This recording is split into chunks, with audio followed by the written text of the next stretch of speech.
sesiones informativas a nivel de nuestro país, y también hay sesiones informativas un tiempo antes del EPU en Ginebra. Se pueden participar en esas sesiones. Esto son un par de meses antes del examen. Una vez que tenemos este mensaje, está empaquetado, tenemos las 2 páginas, por supuesto hay que pensar en traducirlo al inglés, si se lo vamos a llevar a países que no sean de América Latina, básicamente, para que lo puedan utilizar y puedan textualmente, digamos, citar esas recomendaciones.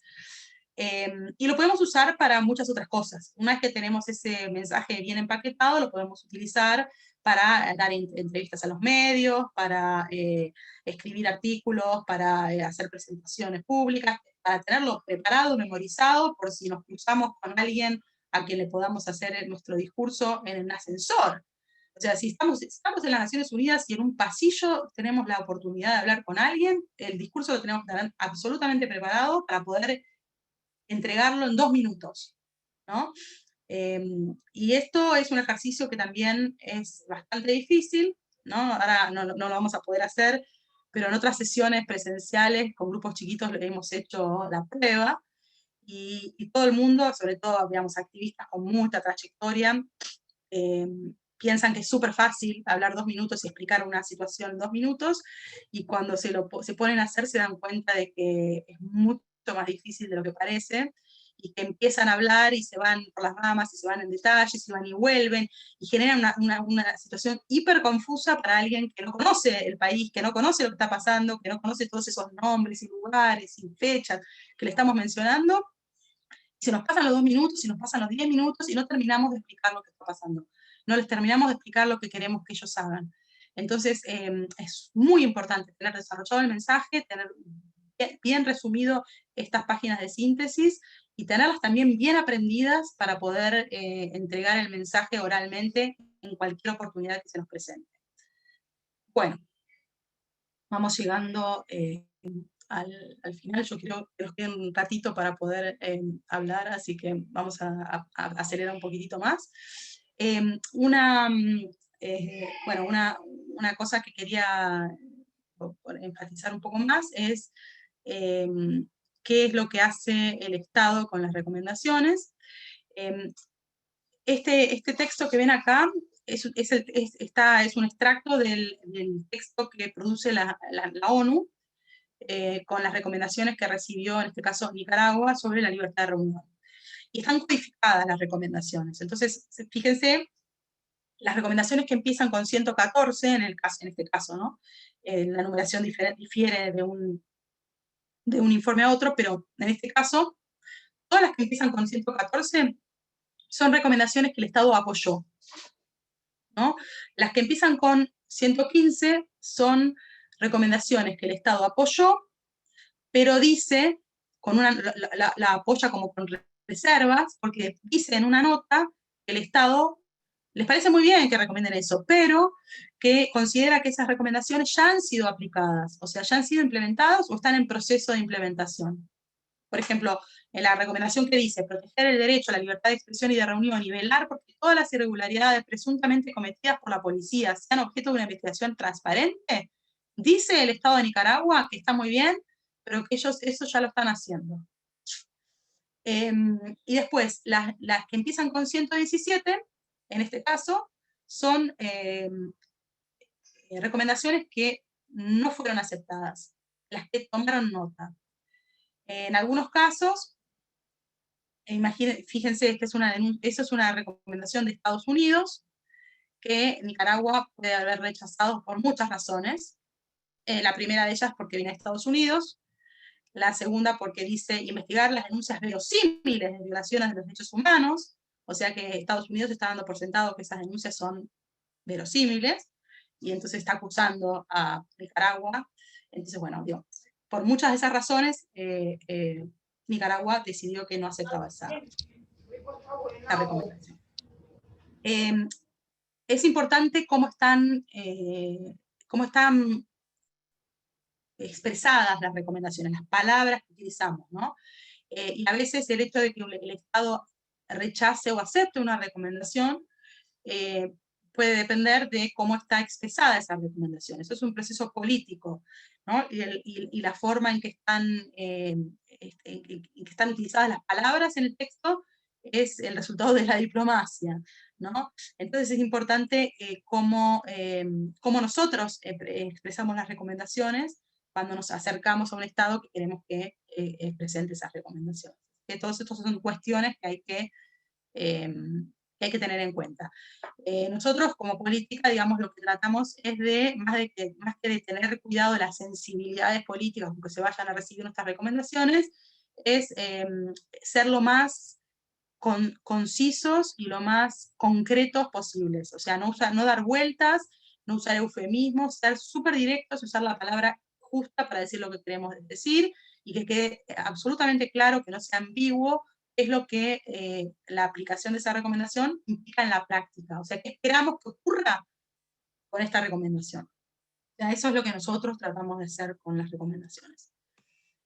Bueno, eso es antes del examen. Como se imaginan, eso es un año por lo menos de trabajo antes del examen.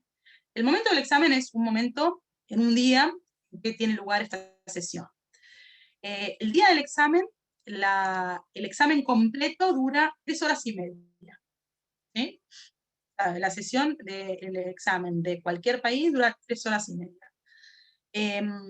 Primero, hablan 70 minutos el Estado examinado. ¿Sí? O sea, el Estado de Nicaragua presenta su visión de la situación de derechos humanos en Nicaragua. Y luego hay 140 minutos para que los estados que forman parte del comité presenten sus recomendaciones, o sea, para que hagan sus recomendaciones. ¿Cuánto tiempo tiene cada estado para hablar y hacer sus recomendaciones oralmente? Bueno, depende de cuántos estados quieran hablar, ¿no? Hay 140 minutos. Y los estados tienen que ponerse en una lista con anterioridad para poder hablar. Entonces, obviamente, hay algunos estados, como Estados Unidos, China, Rusia, cuando los examinan a ellos, todos los estados quieren hablar, ¿no? Todos los estados quieren hacer recomendaciones, y quieren hacer muchas recomendaciones. Entonces, ahí el tiempo suele ser bastante limitado. Un ejemplo así extremo de ello fue el examen de China en la segunda revisión, donde había tantos estados que querían hacer recomendaciones que cada estado al final tuvo 50 segundos para hacer su recomendación. Usualmente los estados hacen entre 2 y 6 recomendaciones cada uno, o sea, según el tiempo que tengan, no es que hacen una recomendación, ¿no? O sea, que si nosotros fuimos y le presentamos a un estado una lista de recomendaciones, hay buena chance de que si están de acuerdo, si están en sintonía, si tuvimos buen efecto sobre ellos, hagan varias de las recomendaciones que nosotros les entregamos. Bueno, de nuevo, hay que tener en cuenta a quién le dedicamos nuestro tiempo, ¿no? Sabemos que, por ejemplo, muchas veces estados vecinos que forman parte de coaliciones regionales, etcétera, no se van a hacer muchas críticas unos a otros, no tiene mucho sentido que nosotros dediquemos nuestro tiempo a hacer incidencia con esos estados, tenemos que tratar de conseguir, de localizar estados que vayan a ser más incisivos en el proceso. Una de las cosas que se pueden hacer durante el examen, mientras está ocurriendo ese examen, o sea, no exactamente durante esas 3 horas y media, ¿no? Pero en esos días, el día anterior, el día siguiente, o el mismo día, pero después, realizar un evento paralelo. Se llama paralelo, pero no necesariamente tiene que tener lugar exactamente al mismo momento. A veces es más productivo que sea justo después del examen, para hacer una especie de recapitulación de sociedad civil junto con otros actores, ahí mismo dentro de las Naciones Unidas, evaluando cómo fue el examen, el EPU del país, y a presentar nuestro informe, llevar a algunos activistas que presenten su perspectiva, sus experiencias. Eso también a veces es bastante atractivo para los diplomáticos de otros países, ir a escuchar de primera mano los testimonios de los activistas que van a las Naciones Unidas a hablar de la situación de sus países. Es bueno que esos eventos paralelos los transmitamos en vivo para que tengan alguna repercusión en nuestro país. para que de repente gente que nunca escuchó hablar del EPU, de repente se entere que eso existe, que su país está siendo examinado en las Naciones Unidas, para que la prensa se entere de que esto existe y hable de eso, y que se publique en los diarios. Entonces, una cosa que podemos hacer con anticipación es mandarles nuestras 2 paginitas, ¿no?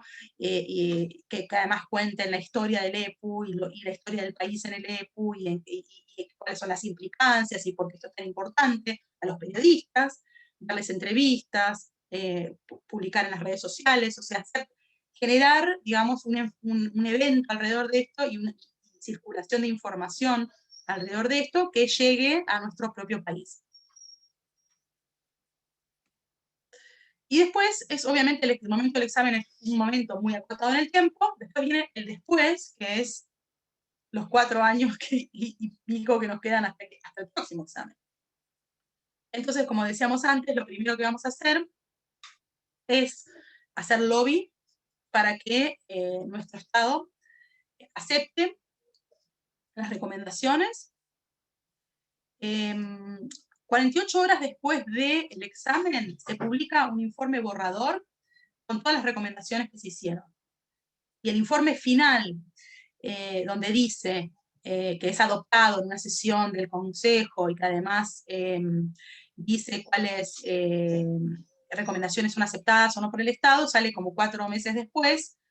Durante esos 4 meses, el Estado tiene tiempo para decidir cuáles recomendaciones acepta y de cuáles toma nota. O sea que son 4 meses en los cuales la sociedad civil también puede hacer incidencia a nivel nacional con funcionarios de nuestro gobierno para convencerlos de que acepten las recomendaciones. Y en algunos casos se han logrado cambiar la posición original del Estado, que originalmente podría haber sido no aceptar una recomendación, pero cambiarla para que acepte, si nosotros lo convencimos de que nosotros vamos, como sociedad civil, vamos a ayudar al Estado a implementar esa recomendación. Un segundito.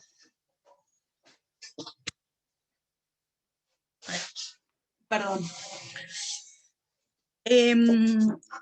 Bueno, estábamos, hasta que mi perro me interrumpió, estábamos en...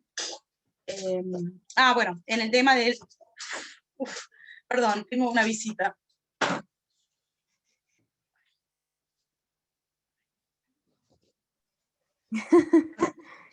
Disculpen. Brian quiere aprender también. No, es un bebé de 5 meses, pero que es tan gigante que se me sube arriba de la mesa. Bueno, disculpen. Entonces estábamos... bueno, sí, en hacer cabildeo para lograr que el Estado acepte las recomendaciones, incluso comprometiendo, digamos, nuestra colaboración para implementarla. Y luego de que, bueno, pasan esos 4 meses, el Estado acepta o no acepta las recomendaciones, sale el informe final, etc. Bueno, ahí empieza el periodo pleno de implementación. Y esto sí, es bien importante porque muchas veces la sociedad civil cuando se involucra en estos procesos y en muchos otros procesos, ¿no? Hay procesos como este que tienen un momento más intenso, ¿no? Que son el momento de preparar los informes, de hacer toda esta incidencia y todo esto, que a veces incluso tiene partes más interesantes, ir a las Naciones Unidas y ver cómo están, bueno, esa es la parte como más épica, digamos, del proceso. Pero después viene la parte más burocrática, ¿no? La parte más desgastante, porque es mucho tiempo y ahí es como a veces se disuelven un poco las energías, no se le ponen los recursos, se pierde la atención y muchas veces organizaciones que hacen un excelente trabajo en el EPU y con sus informes y sus recomendaciones, después como que se les pasa el tiempo y no se ocupan de monitorear la implementación, de hacer un seguimiento, y entonces eso es, bueno, es una debilidad del proceso, por eso es recomendable organizarse en coaliciones y organizar un sistema de seguimiento para que no se nos pasen esos 4 años y nos demos cuenta después de esos 4 años de que el Estado no hizo nada y que nosotros tampoco hicimos nada para presionarlo para que hiciera algo para cumplir las recomendaciones en el proceso. Entonces, el seguimiento es fundamental. ¿Qué es lo que tenemos que hacer para que esto ocurra? Bueno, primero, explícitamente formar una coalición de seguimiento. Una de las cosas que nosotros recomendamos, y de hecho, bueno, hasta antes de la pandemia, no sé ahora cómo vamos a seguir, pero antes de la pandemia, por ejemplo, una de las cosas que hacíamos era, con algunos de los países en los cuales nosotros trabajábamos con algún socio local para hacer un informe EPU.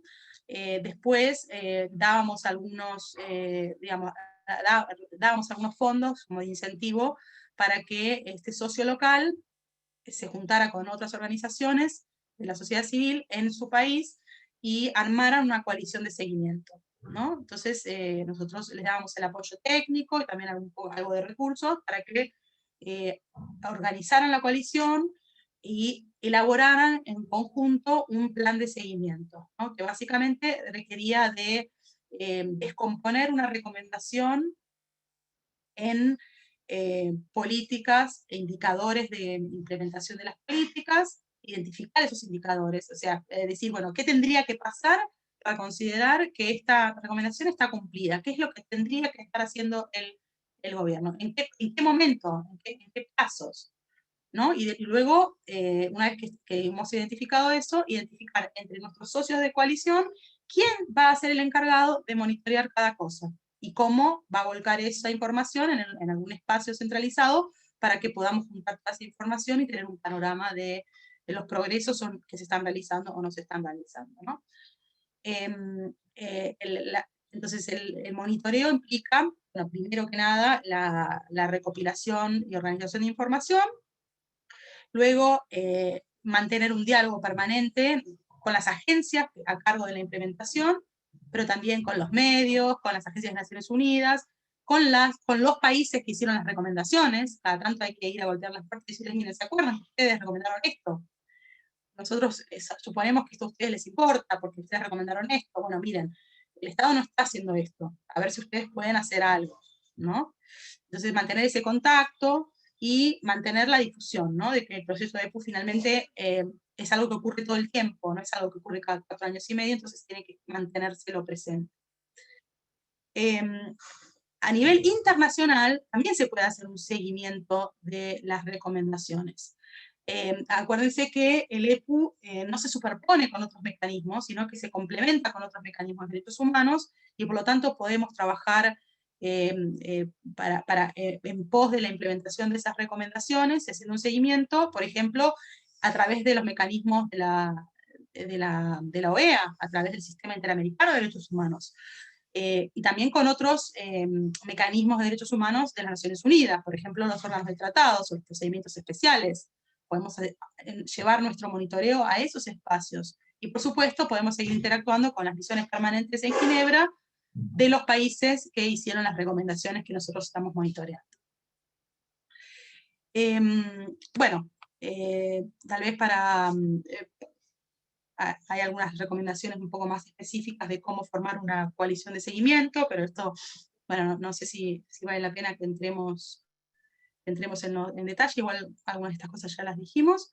Pero bueno, nosotros tenemos y podemos compartir con ustedes, si están interesados, algunos materiales, digamos, de cómo que básicamente no es que son inventados por nosotros, ¿no? Vienen de la experiencia de algunas organizaciones de la región que han organizado estos mecanismos de seguimiento y que han, por ejemplo, armado estos para cada una de las recomendaciones, para cada uno de los derechos que ellos están examinando, armaron una grilla de seguimiento donde ellos iban cargando toda esta información y donde podían visualizar qué cosas estaban ocurriendo y qué cosas no, como para adelantarse a la situación de incumplimiento y poder presionar para que hubiera mayor cumplimiento.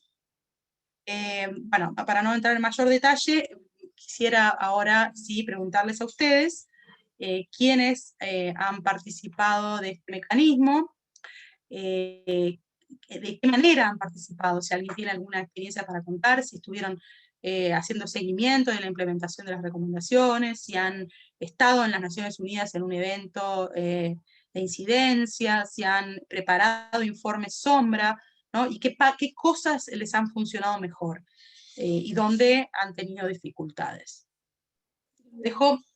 tenemos 15 minutos para que ustedes hagan sus preguntas y, bueno, por supuesto, para que compartan esas experiencias. Tenemos ahorita la participación de Daniela Solano de Costa Rica, con un informe sombra. Ella nos va a contar, quizás solo pedirles que como queda poco tiempo y todavía hay algunas organizaciones que querrían también compartir, si pudieran ser bastante como precisos en la información que van a compartir. Gracias. Hola, sí, un gusto a todos y todas. Yo soy Daniela Solano, soy de Costa Rica. Yo colaboro con la organización MULAVI, Espacio Latinoamericano de Sexualidades y Derechos, y bueno, quiero comentarles mi participación porque a veces esto del EPU suena como todo un mundo, ¿verdad? Prácticamente imposible de participar, pero realmente lo importante es poderse aliar con organizaciones que ya tengan experiencia en ello. En ese sentido, MULAVI ha presentado durante 3 ocasiones en las 3 revisiones de Costa Rica informes, ya tenemos experiencia en el tema, aunque yo participé hasta en este último, ¿verdad? Que fue como mi experiencia. Sí quisiera, ¿verdad? Como darles unas recomendaciones sobre, número 1, la cooperación, aliarse con otras organizaciones grandes. En nuestro caso, nosotros nos aliamos con Liga Mundo, que tiene oficina en Ginebra. Ellos nos apoyaron en la temática de redactar el informe, hacer la revisión, asistir también presencialmente a Ginebra. Participamos durante las precisiones, lo cual fue pues lo que llaman una Advocacy Week o una semana de cabildeo en el que nos pudimos reunir con embajadores y personal diplomático en Ginebra de diferentes países para hablar acerca del informe que llevábamos y por qué estamos buscando las máximas recomendaciones para Costa Rica en las temáticas OYIS, que son por orientación sexual e identidad de género. Entonces, pues mi experiencia muy básica es esa, ¿verdad? Hay que hacer cabildeo también nacional, cuesta a veces un poco tener ese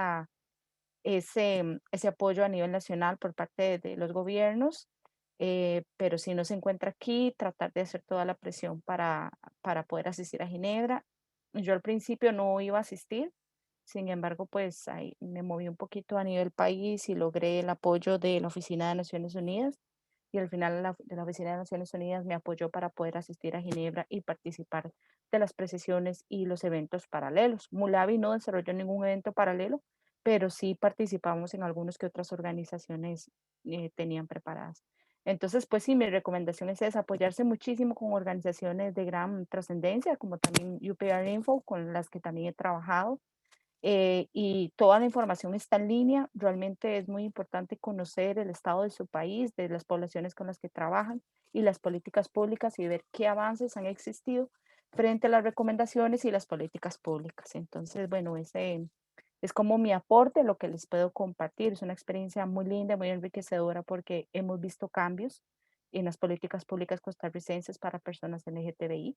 Entonces, pues sí ha servido, pero también depende mucho de los Estados miembros. Si están comprometidos con los derechos humanos, va a ser un poco más fácil este proceso. Pero si al Estado realmente no le importa cómo lo vean a nivel internacional, es donde las organizaciones de sociedad civil realmente tenemos las mayores dificultades. Entonces, bueno, a echarle muchas ganas y ojalá que puedan participar también en estos procesos. Muchas gracias. Daniela, muchísimas gracias. Quería solo recalcar algo que es muy importante que acabas de decir, ¿no? Que tiene que ver con cómo le generamos costos de reputación al Estado, ¿no?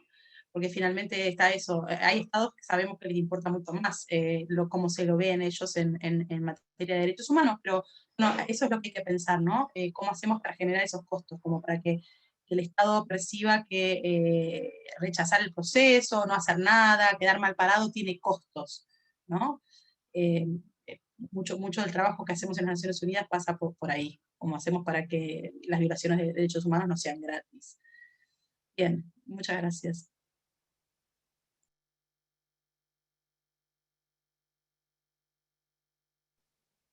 Carlos tiene las manos levantadas.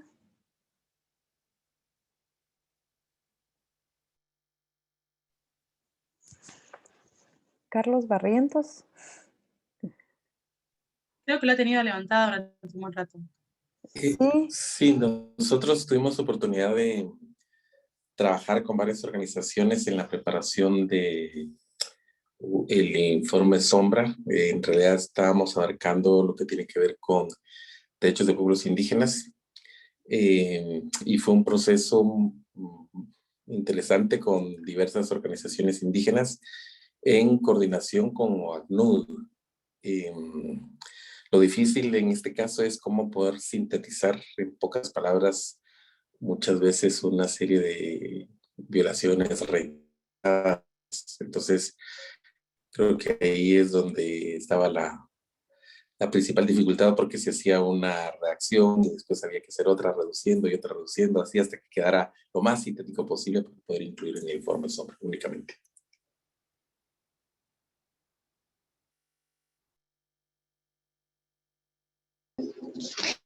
Buenas tardes, yo tengo una pregunta.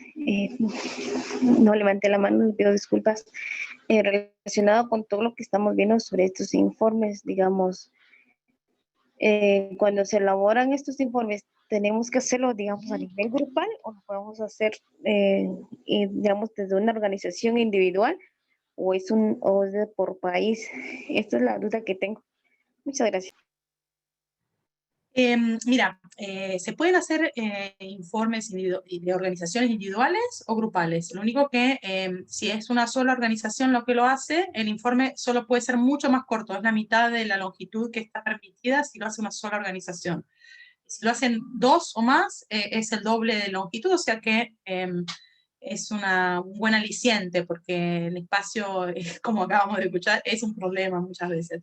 Em, pero, pero respecto de qué tipo de alianzas se pueden formar, bueno, no hay especificaciones. Uno puede formar alianzas con otras organizaciones que trabajen sobre los mismos temas en el mismo país, o con organizaciones de otros países o internacionales.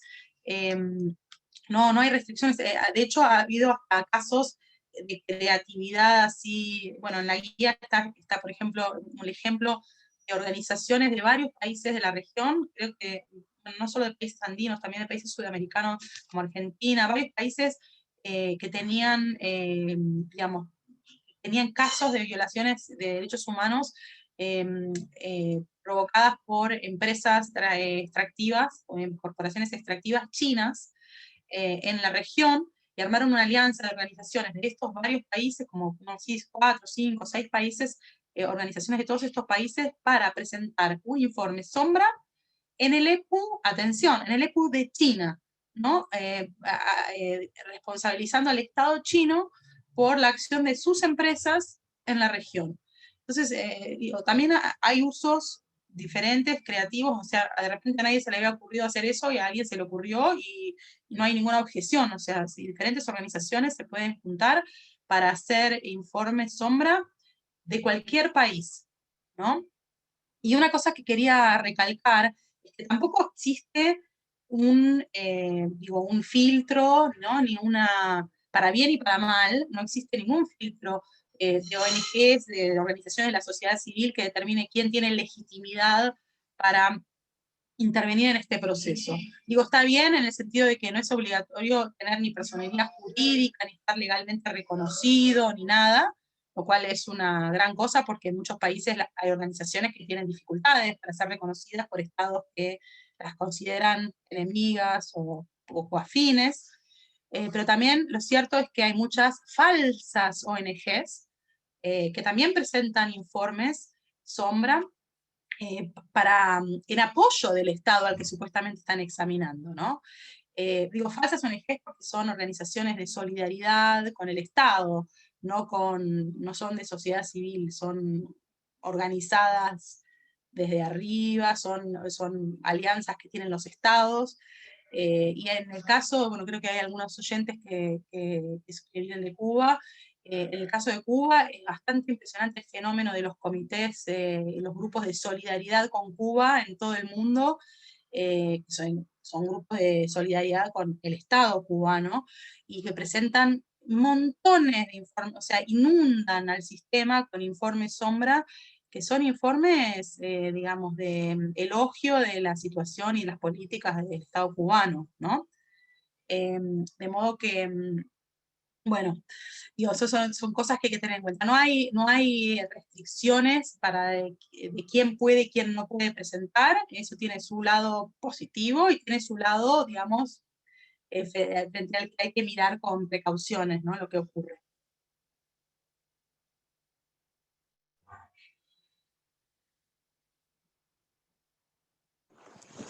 Bien, no sé si alguien más anotó que iba a compartir su experiencia, que la quiera compartir. Que hable ahora. A calle para siempre. Calle para siempre. Nos quedan 5 minutos, así que tampoco. Yo no encontré la manito. Hola, Anita. escuchen Sí. el teléfono. No, yo me anoté para compartir que en el caso de Cristina. Nicaragua, o sea, mi organización, o sea, nosotras presentamos, Nicaragua le tocaba ser examinado en mayo del 2019, pues, lo que significó que en medio de la crisis, pues, de derechos humanos del 2018, pues, hubo toda una motivación por distintas organizaciones que tienen, pues, sede en Ginebra para que pudiéramos presentar informes al proceso, pues. Y se presentaron distintos informes. Nosotras ya habíamos tenido la experiencia como organización de mujeres, pero en esta ocasión pues tratamos de juntarnos, pues dos organizaciones de mujeres, digamos, una feminista y otra de derechos humanos, que es la iniciativa, y centramos pues en el informe, en lo pues, general de los derechos, pero particular con la parte de las restricciones pues, a la libertad civil y política y información sobre la situación de las mujeres defensoras. Y en ese proceso pues nos permitió también después encontrarnos con otras organizaciones pues que también habían seleccionado temas específicos, pues. Y se trabajó pues digamos todo ese recorrido que nos hiciste, pues hubo todo un esfuerzo como país de poder trabajar pues todo el proceso de prepararnos para también participar de las sesiones como sociedad civil previo a que fuera examinado pues en el 2019 pues.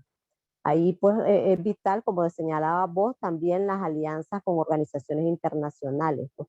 A muchas nos acompañó en el proceso directamente UPR Info y que incluso nos facilitó becas para participar, pues para cubrir costos para ir a Ginebra, y el Instituto de la Raza, cívicos distintos, pues actores internacionales o organizaciones nos facilitaron pues tanto a distintos actores participar de los procesos de incidencia como apoyar pues también el apoyo técnico para poder elaborar los informes.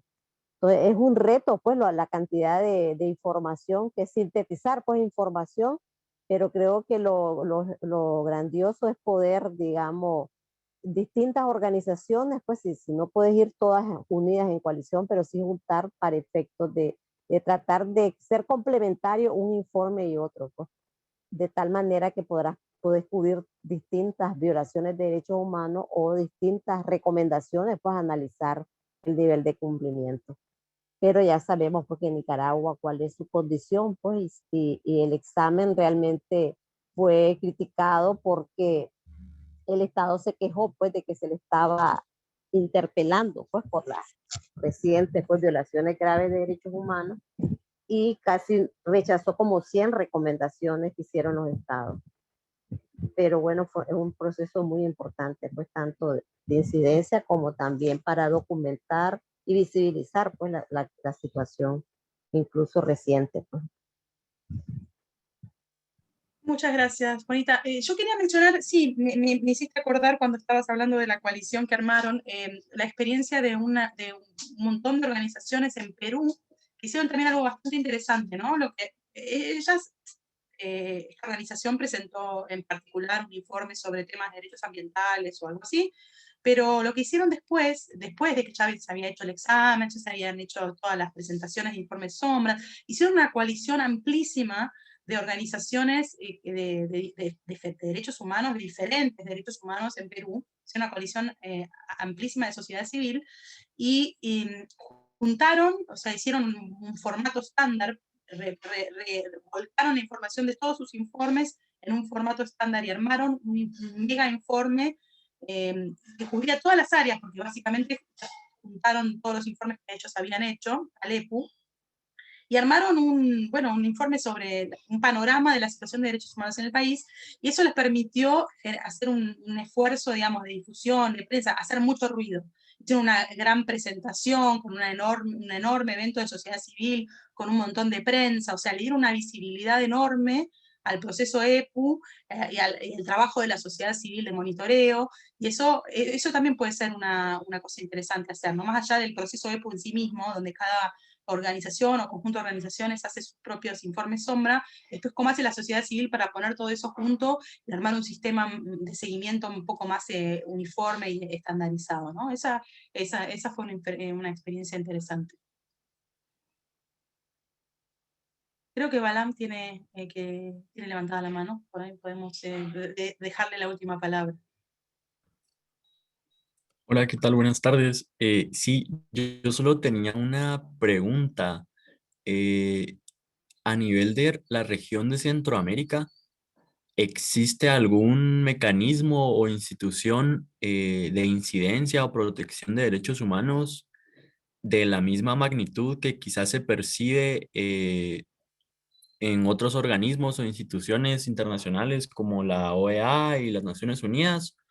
¿O por el mismo hecho de que no existen niveles eh, desarrollados de supranacionalidad, no existen este tipo de mecanismos? Esa era mi consulta. A ver, ¿cómo es? ¿Me podés repetir sintéticamente la Sí, pregunta? sí, o sea, si a nivel de Centroamérica, es decir, el sistema de la integración centroamericana, ¿existe algún mecanismo de protección e incidencia de derechos humanos como como lo hay con la ONU y la OEA? En principio te diría que no, o sea, aquí existen diferentes mecanismos de alianzas, coaliciones, integración regional, subregional, pero ninguna de esas tienen mecanismos de derechos humanos propiamente dichos. En realidad, digamos, técnicamente se considera que los mecanismos de derechos humanos que existen en el mundo, además del sistema universal, existen 3 sistemas regionales, ¿no? Que son el sistema interamericano, el europeo y el africano. Los demás, digamos, puede ser que haya alianzas y grupos de países y formas de integración que tengan alguna cláusula, algún documento de derechos humanos, pero realmente no hay mecanismos de derechos humanos como similares a estos que estamos viendo. De acuerdo, muchas gracias. Nada. Bueno, creo que nos pasamos un poquito de tiempo. Todo bien. Antes que se vayan, por favor, si alguien quiere su diploma, que me han estado preguntando, mándenme un correo con su nombre completo y yo se los mando. Y también contarles que el 26 tenemos otro taller sobre rendición de cuentas. Si no se han sacado de la lista de correos que les mandé, van a recibir la información. Y si ya no desean recibir correspondencia, por favor, solo tienen que hacer clic hasta abajo en los correos que les he estado mandando. Así que muchas gracias, Inés, y muchas gracias a todas y todos por habernos acompañado en este último módulo. Estuvo súper interesante. Espero que lo hayan aprovechado y aprendido mucho, y les voy a estar compartiendo también las presentaciones de PowerPoint de las facilitadoras. Sí, les voy a colocar mi correo por acá, entonces, que me están preguntando. Muchas gracias. Perdonen, yo no he recibido ningún correo, pero sí me interesa. Solo he recibido los de la clase normal, pero no de los otros cursos que vayan a dar. No sé si No, ya es lo que mandaron. todavía no he enviado. Bueno. Este fue el primero del año, entonces les voy a enviar el próximo. No había enviado. Bueno. Todo bien. Muy bien, muchas gracias. Sí, mejor, Rosario, si me puedes escribir, te agradecería mucho. Muy bien. Bueno, Un gusto haberlos conocido a todas y todos. Se Muchas cuidan. gracias por Tarde. todo. Feliz Bueno, tarde a todos. Connie, Gusto, muchas feliz gracias. tarde. Hasta luego. Gracias. Sí, feliz tarde. Gracias. Chao, chao. Bendiciones, buena tarde. Gracias. Adiós, Carlos.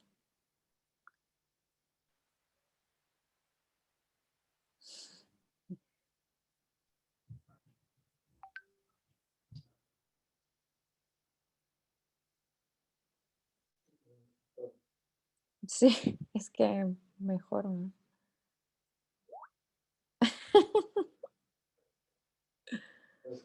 Inés me está escribiendo por Skype sobre todos los fiascos, supongo. Se cuidan mucho.